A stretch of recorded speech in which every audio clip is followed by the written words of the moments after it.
안녕하세요. 화상관제인 홍예필 변호사입니다. 예, 오늘은 배우자 명의로 사업을 하는 분이 배우자에게 이제 사업자 명의를 빌려주고 배우자가 하다가 이제 운영이 실패한 그런 케이스를 이제 들여다보겠는데요. 쟁점은 이제 아마 제가 보기에는 동시적 교환 행위가 이루어졌으면 사행위가 아니고, 나중에 이제 채권 행위가 발생한 다음에 나중에 물권 행위가 사후에 이루어졌으면 이제 사행위가 되고요. 그걸 한번 그런 관점에서 한번 살펴보겠습니다. 채무자는 이제 자가에 거주하고 있습니다. 다만 이게 지금 경매 진행 중입니다. 사업은 땡땡테크라고 이제 공작기기 제작 사업인데, 실제로 배우자가 운영하되 채무자인 여자분이 명의만 빌려준 거죠. 이런 데는 이제 대규모 장비가 필요하죠. 기계가 몇 천만 원, 장치면 뭐 몇억 가는 경우가 많습니다. 파탄 시기 결국 2010년입니다. 배우자의 뇌종용 수살로 이제 사업이 좀 제대로 안 됐고, 주택도 이제 경매 처분되고 있고요. 배우자도 이미 이제 파산 면책 선고를 받았습니다. 배우자는 61세고요. 아들, 딸 있습니다. 빚은 총 5억 2,755인데 여기서 이제 국민은행 근저당 돼 있죠. 그 다음에 이제 이 유통 렌탈 있죠. 이게 이제 2순위로 여기다가 설정해 줬습니다. 배우자가 기계를 사는 바람에. 그게 이제 사행이냐 아니냐, 뭐 사행이라고 볼 여지는 없죠. 기계를 동시에 구입하면서 배우자가 물상담보를 제공한 거죠. 그래서 이 두 채무가 상당히 줄어들었기 때문에 유통 렌탈에서 이제 이분들이 이제 기계를 포기하니까 자기네들이 알선해서 중고 가격으로 이제 한 4천 정도에 팔고 나머지 4천 정도 가져가서 이제 한 2, 3천이 남았던 2,260만 원이 남은 사건입니다. 한번 보겠습니다. 쟁점이 뭐였는지. 왜 채무자 소유 부동산에 이때 채무 초과는 맞아요. 어느 정도. 왜 근저당을 설정했냐. 근데 이제 채무 초과라고 근저당을 설정 못하는 건 아닙니다. 근저당을 설정을 해주고 돈을 동시에 빌리면은 아무 문제가 없습니다. 그런 사례는 많죠. 위기 있을록. 문제가 되는 거는 과거에 빌려준 사람 중에서 톡 집어서 이 사람에 대해서만 딱 설정해 주는 거죠. 그런 경우도 많죠. 그래서 이제 옥석을 구별하죠. 아, 이거는 사행위. 아, 이건 아니야. 이거는 이제 동시적 교환행위죠. 보시면 배우자 김모 씨는 2009년부터 경기도에서 이제 아마 시흥일 거예요. 어디 이런 공작기계 많은 그런 상가죠. 공구상가. 보증금 2천에 월 200만 원에서 테크라는 상으로 기계 제작 자공업을 영위했습니다. 채무자의 채무는 대부분 남편의 사업에 대한 보증 내지 담보 채무입니다. 주택 빼고요. 채무자는 채무 초과 시점 명백한 2012년 6월경 채권자 중 주식회사 땡땡 유통 렌탈, 이게 이제 기계, 공작기계 렌트해주는 회사입니다. 조달해주고 렌트. 1억 3천만 원의 근저당을 설정해줬어요. 물상 담보를 제공해준 거죠. 자기는 채무자는 아니지만 담보 제공인이 되는 거고, 채무자는 이제 배우자가 되겠죠. 그래서 주식회사 렌탈은 배우자 김땡땡의 요구로 2012년 6월 중고 공작기계를 중고 공작기계를 납품하고 리스 계약을 체결했습니다. 리스 계약은 3년간 월 매매 청약금 281만원과 임료 117만원 400만원을 내는 겁니다. 계속. 그래서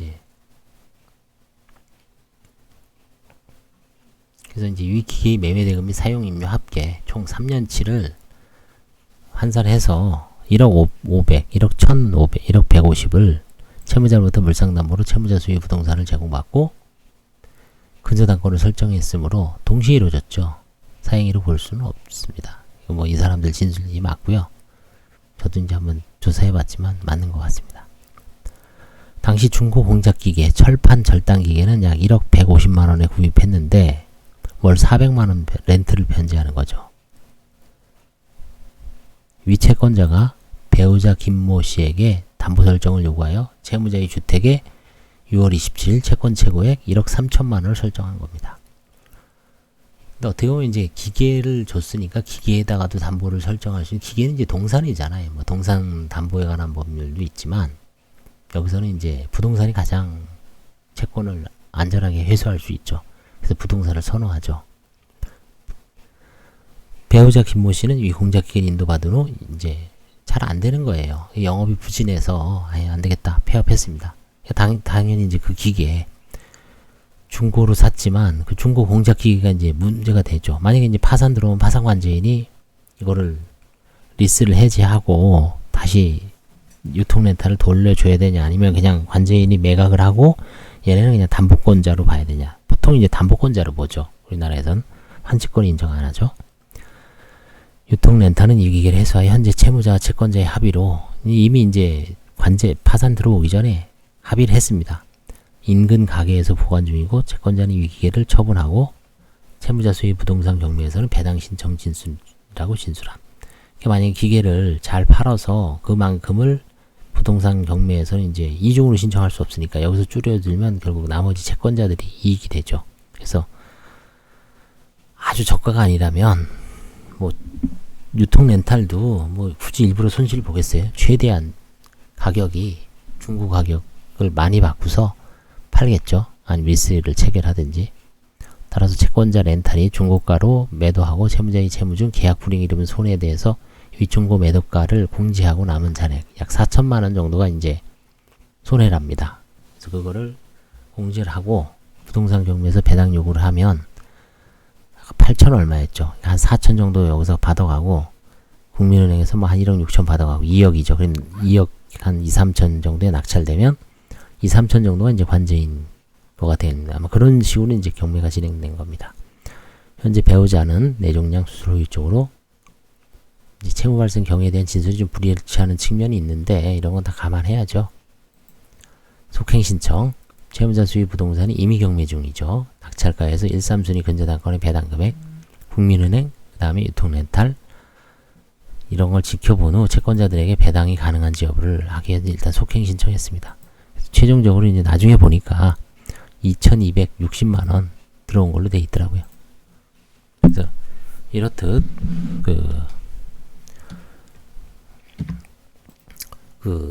위기에 몰렸을 때 동시적 교환행위가 일어나는 경우가 대부분입니다. 되게 많습니다. 작년 그 여주 사건도 2018년 8월에 임야에 대해서 한 2억 정도 됐는데 은행이 이제 1순위가 한 1억 3천 정도 됐어요. 한 5, 6천 정도가 남아있죠. 담보 여력이. 사채업자가 다 가져갔더라고요. 근데 그게 이제 돈이 궁하니까 사채 땡겨 쓴 거죠. 그걸 갖고 이제 생활비도 쓰고 직원도 월급도 주고 일단 현금이 있어야 되니까 돌릴. 이제 다 막혔죠. 카드도 막히고 은행도 막히고 뭐 더 이상 대출은 안 나오니까 비싼 사채를 써서 일단 급전을 6천을 땡긴 다음에 근저당을 해주고, 그래서 이제 그거를 이제 다른 채권자들은 이거 사행이 아니냐. 근데 그런 경우에 만약에 그때 돈을 빌린 게 아니라 한 뭐 몇 달 전 아니면 1년 전에 빌려준 채권자가 담보 요구를 했을 때 설정해주면 그건 사행이죠. 그런 경우도 많습니다. 아까 제가 동시적으로 일어났냐 아니면 일시적으로 일어났냐, 그 간극 차이가 뭐 며칠 정도는 봐줍니다. 제가 보기에는 한 달 정도도, 그쵸, 오늘 돈 주고 뭐 법무사한테 맡기고 어쩌고 저쩌고 하다 보면 뭐 한 달 정도도 걸릴 수 있죠. 그쵸? 한 20일에서 한 달 정도는 봐줄 수 있는데 그게 한 3달, 2달, 3달 되면 조금 문제가 있죠. 그쵸? 그래서 그 판단은 좀 애매합니다. 그래서 간격이 넓으면은 이제 뭐 다 아웃이죠. 간격이 적으면은 이제 오케이 인정하고. 그래서 오늘은 그 동시적 교환 행위가 사행위가 아니라는 그런 전형적인 사례에 대해서 한번 살펴봤습니다. 도움이 되셨다면 좋아요와 구독을 눌러주시기 바랍니다. 감사합니다.